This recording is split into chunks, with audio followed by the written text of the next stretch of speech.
What's your baseball philosophy? What got you so far? Just a desire and a love for the game. Work ethic. And just trying to have a lot of fun with it. Now, it seems like first-round draft picks, half of them make it to the major leagues, but there's half that don't. They get passed up by guys like in the 50th round. Why does that happen? Well, I don't think it's an easy process. The teams have to do is scouting and evaluating and projecting the kid. Whether he's 18 years old or maybe 20 years old coming out of college. I don't think it's an easy job. Number one, and two, there's such an amount of time for that development to take place. There's a lot of kids who peak early in high school, and that's kind of the best they'll ever be. And there's kids who peak later, in Division I college or JUCO or even professional baseball is where they start their peak, and they're kind of late bloomers. So. Now, spring training, every team brings in more guys, signs free agents, and they all to compete for your spot on the major league roster. How do you approach that when you get to spring training? There's like 8 other catchers.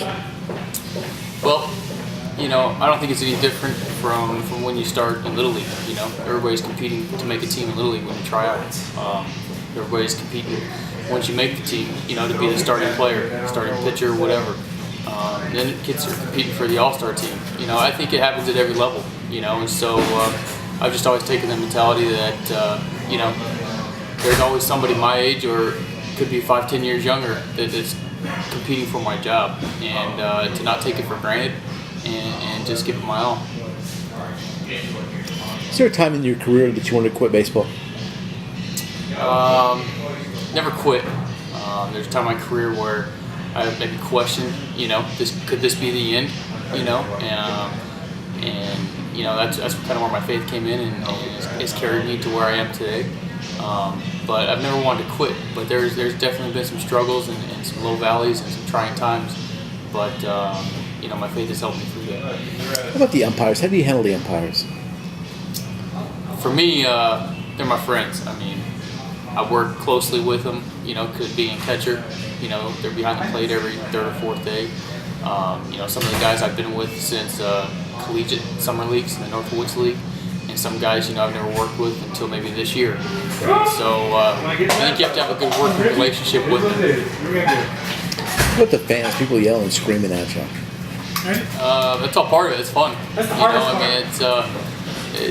To me, it makes the game a lot easier when you actually have fans at the ballpark. So even if they're not your fans and they're yelling at you, screaming at you, it's better than playing in front of nobody.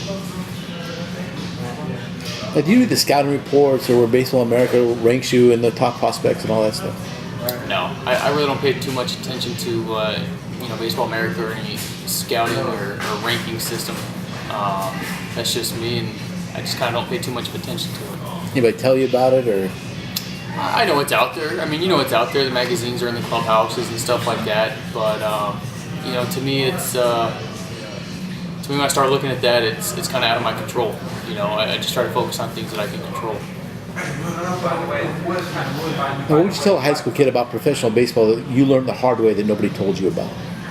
I would say just the length of the season and not just the ability. A lot of kids in high school are always worried about their ability, but there's a lot between the years that goes on as well. You have to be mentally strong and day in and day out, be able to go on the field and approach, even just showing up to the field in the clubhouse, whether you're not playing, and you approach your batting practice and your early work the best you can, is a big thing. I see a lot of young kids kind of get tripped up on that. They come to the field today and they're still feeling bad about last night's performance.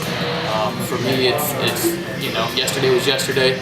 Today, can be 180 degrees different, whether it be good or bad. And so I would say that would be one of the biggest tips. Anything else about baseball? Any coverage you want to tell somebody? It looks really glorious and glamorous, at the major league level, and it is so. But it is a business at the end of the day. A lot of people don't see that side of it.